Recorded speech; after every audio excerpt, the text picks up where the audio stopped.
Hello, my friend. Time for our meeting this Monday, October 20th. 1947, October 20th, Brazil breaks off relations with the Soviet Union. Well, there was very little time for relations, diplomatic relations. Well, Brazil had normal relations with Russia. Emperor Pedro I, was in St. Petersburg and Kiev, on a personal trip, a study trip. It wasn't an official trip, but we maintained good relations with Russia until the Communist Revolution. Then we cut ties, then re-established them at the end of the war, World War II. Because we ended up fighting alongside the Soviets, right? Well, the Soviet Union, England, the United States, France, Brazil, right? Among others. Well, but then a Brazilian diplomat was arrested in Moscow for being drunk and causing trouble. And Brazil used this as a pretext to break off relations because it no longer liked the Soviet Union sending money to the Brazilian Communist Party. So much so that in that same year, 1947, in May or March, in the first half of the year, the Brazilian Communist Party's registration had already been cut because it was receiving money from Moscow. Then the relationship was gradually restored, right? Juscelino, Jango, Jano Quadros, and finally, when he took over Geo in 61. He reactivated the relations that had been maintained during the military government. I remember that I think it was in 64. When the new Soviet ambassador arrived in Rio de Janeiro. The embassy was still there. The Cardinal Bishop of Rio de Janeiro asked for all the bells to be rung. A funeral bell, a mourning bell. We were in the middle of the Cold War. And well, 1500. No, 1748.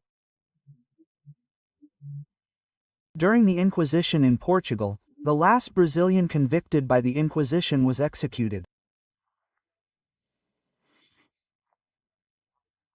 He was being questioned for homosexuality, but he didn't know it. He was tortured, thought he had to confess to something to escape torture, and said he practiced Judaism. Then he was convicted of Judaism and homosexuality, without any evidence, simply for the confession obtained through torture. I remember that movie recommendation that says, any resemblance is purely coincidental. Remember to subscribe and at the end, like or dislike.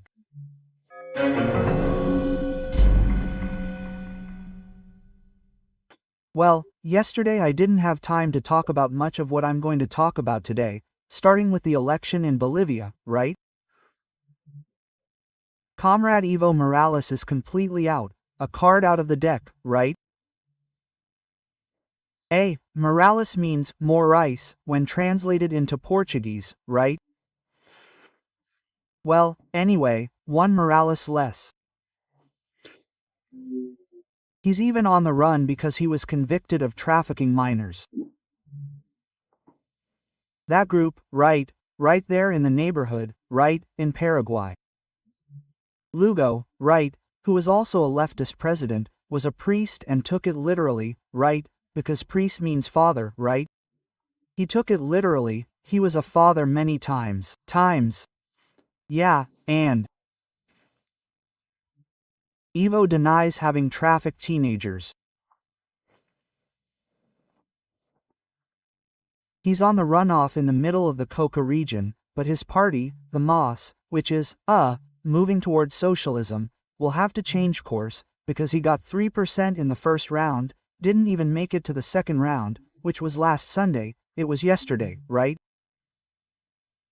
The second round was a dispute between two right-wingers, more right-wing and less right-wing, right? The two right-wingers won, one of them, the son of former President Paz Extensoro. This one's name is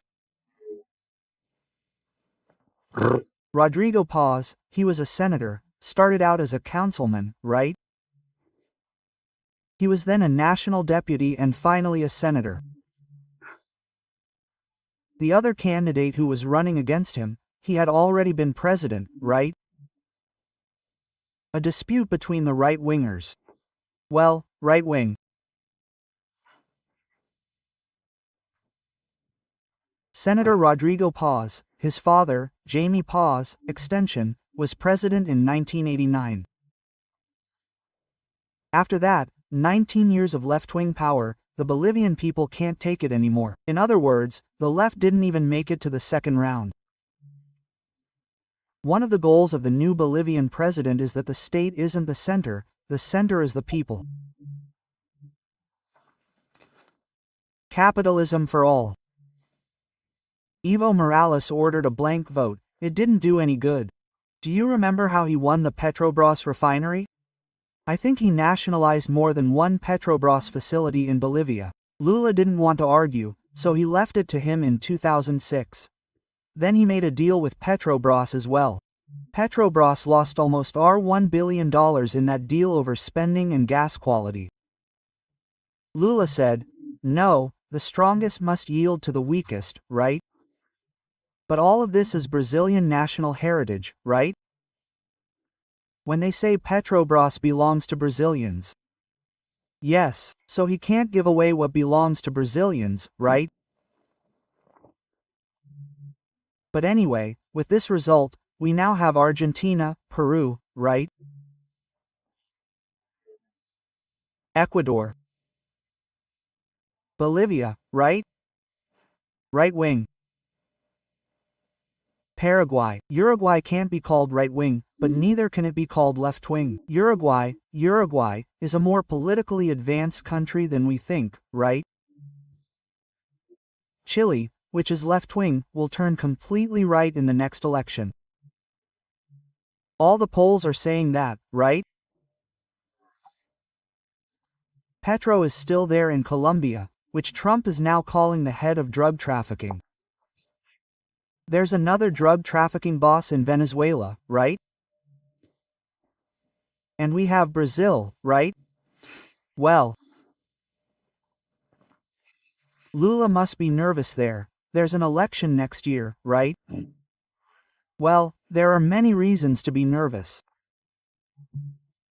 1. He got nervous after the Chancellor, Mauro Vieira, returned from the meeting with Rubio at the White House. They had that secret meeting, he didn't even call Lula so no one would find out. He got on the plane, came, and the next day went there to tell Lula what the conversation had been, and Lula was nervous from then on. So much so that at the Saturday meeting there in, if I'm not mistaken, São Bernardo, there in Sao Paulo, he challenged Trump, saying that in an independent Latin America, no president can speak harshly to Brazil because we won't accept it. That says it all. It's demonstrating what I told you. Well, another reason for Lula's nerves is that all the state-owned companies are making losses. Just look, state-owned company losses, right? Well, 2015, 2016, 2017, state-owned company profits in 2019, 2020, 2021, 2022. State-owned company losses again. 2023, 2024, this year, until August, $9 billion in losses. I saw in Estadão, that the president of Correio, who left now, because Correio is increasingly losing money, a fiasco, was appointed by the Prerogatives group of left-wing lawyers. It couldn't work, right? And he's a lawyer. And there's another left-wing appointee, Fukunaga, right? It was to predict. He predicted a deep sea of private pensions in Latin America. It has 200,000 members, right? It has 200 billion in invested assets and is having a deficit, a 17 billion problem. Then Fukunava left, was awarded the position of head of a prepayment link, which is an institution. I think it's a card between Bradesco and Banco do Brasil, right? Lula has reasons to be nervous. Well, but there's also general nervousness at the Supreme Court, right? People having drinks, arguing, Fux and Gilmar, right? Gilmar was. Provoke Fuxes. And now another one, right? This American Brazilian, Flavia Magalhães, right? Is she going to take legal action against Moraes and everyone else in the first group that sanctioned Moraes's decisions to order her arrest, right? She thinks federal police were monitoring her at a Brazilian demonstration, right? She's lived in the United States for 23 years. She's married to an American. She's had American citizenship for 13 years. Hey, she was born in Recife, right, Moraes? He ordered her arrest in December of 23, right? Hey, and he ordered the blocking of X. She allegedly made statements, talking about Moraes's links to the PCC, but then he couldn't, right? It's incredible. No one believes this, that the very judge who feels slandered is the one who orders the arrest of the alleged slanderer. This doesn't make any sense. This doesn't fit into any model of democratic law, right? Hey, and with all this, Alcol Columbres sits on top of the senator's requests. It's incredible. And then those who endorsed it, look at that, Dino, Carmen Lucia, Zanin, and Fux, right? Well, the news from the United States is that they're going to be sued by it too, right?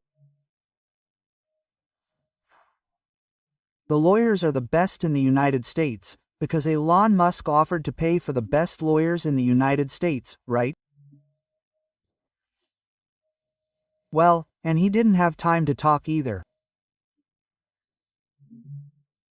Yesterday, the Wall Street Journal, on the opinion page, asked, right, if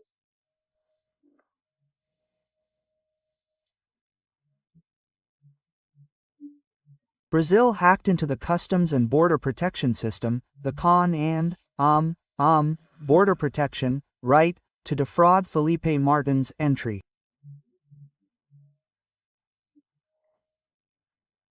They're asking this on the opinion page of the Wall Street Journal, which is the newspaper that decision-makers read all over the world. From Brasilia, Alexandre Garcia.